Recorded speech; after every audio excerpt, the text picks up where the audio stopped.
For that first month my son was born, it was rough. Yeah, within like 1 week, he like strangled me a few times. After suffering years of alleged abuse from her husband, a Vancouver woman is now terrified she may never see her 5-year-old son again.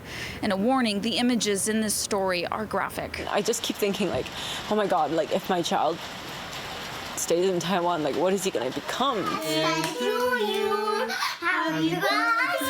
It's been a year and a half since Jane C. has seen her child in person. C. and her Taiwanese husband had their son Leander in 2015. They seemed like a happy couple in public, but behind closed doors, C. says she lived in fear. The first time he strangled me, I remember very clearly, was basically he left the bathroom in a mess, and then when I told him about it, he thought that I was making things up and offending him again.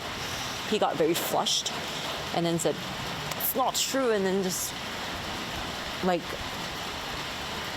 stapled me to the floor, and that's the first time he strangled me, and it was like I couldn't breathe for like a good 10 seconds. I was like, oh my God, I'm gonna die. C's husband did face an assault charge for an alleged attack on her in 2015, but that charge was stayed at her request, which is common in cases of domestic abuse.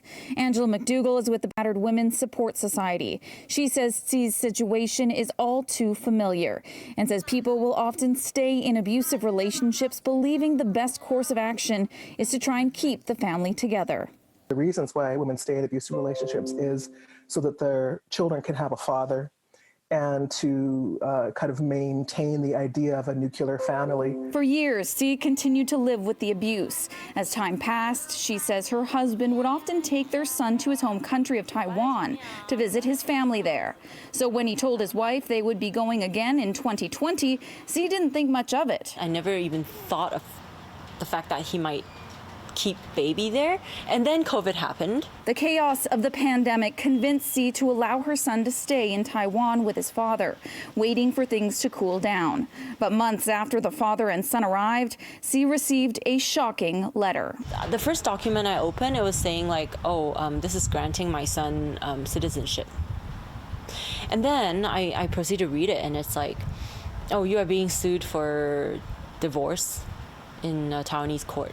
In the second part of our series, we look at C's fight to try and get her son home and why, according to advocates, this impossible situation happens far too often. To me, I just always had faith that it will all work out. Like the truth wins. Like, I believe in that, but now I'm just like, what is the world becoming?